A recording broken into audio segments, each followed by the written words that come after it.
ایک بار وضاحت کرنا چاہتا ہوں، صرف سن لیں آپ۔ میں سب کچھ بتاؤں گا آپ کو، صرف سن لیں میں کیا کہنا چاہتا ہوں۔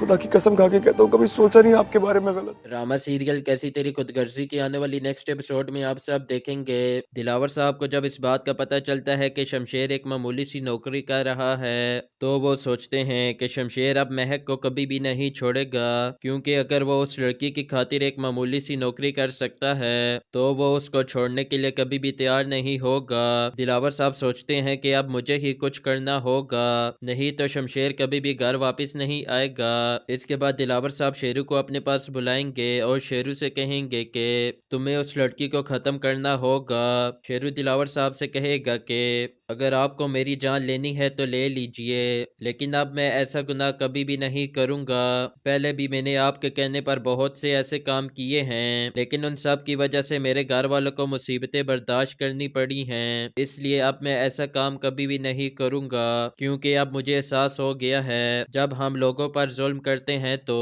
اس کے بدلے میں کبھی نہ کبھی ہمیں بھی ایسی تکلیفیں برداشت کرنی پڑتی ہیں۔ شیرو دلاور صاحب سے کہے گا کہ آپ مجھے معاف کر دیجئے، میں اپنی باقی کی زندگی مجرم بن کر نہیں گزار سکتا۔